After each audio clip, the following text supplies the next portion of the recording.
দেখো বন্ধুরা, আমাদের এখানে কি বৃষ্টি পড়ছে দেখছো? ওই যে সামনে ছাদটাতে কত জল পড়ে আছে, দেখো চারিদিকে এই একদম রাস্তাঘাট পুরো ভিজে ভর্তি। দেখো সব মানুষজন ছাতা মাথায় দিতে, দেখছো কত বড় বড় টোপ, বোঝা যাচ্ছে কি বৃষ্টি কি বৃষ্টি। তো চলো, ওই বৃষ্টির দিনে রান্না বান্না কি করলে তোমরা? বৃষ্টির দিনে আজকে কি রান্না বান্না করলে? নিশ্চয়ই খিচুড়ি। আমিও করেছি খিচুড়ি। তো চলো খিচুড়ির সঙ্গে আর কি করেছি তোমাদের দেখাই। দেখো এখানে আছে মুগের ডালের খিচুড়ি করেছি, এটা আজকে মুসুরির ডাল করিনি, এটা মুগের ডালের খিচুড়ি। কেমন হয়েছে দেখতে বলো। আর আছে, দাঁড়াও, আর এই যে দেখো, এটা একটা ডিম ফাটিয়ে মানে ডিম দিয়ে কাঁকরোল ভাজাটা ফ্রাই করেছি। আর এই যে দেখছো, এটা হচ্ছে কিন্তু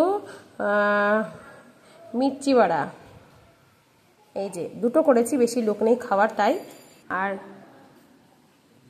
আর করেছি দেখো গরম, এতে একটা হয়ে গেল একদম গরম গরম ডিমের কারি, আর সঙ্গে আছে পাঁপড় ভাজা। তো তোমরা আজকে এই বৃষ্টির দিনে কি খেলে চটপট প্লিজ জানিয়ে ফেলো। আর আমার ভিডিও তোমাদের কেমন লাগলো বলো, ভালো লাগলে পাশে থেকে জোর লাইক করে টাটা বাই।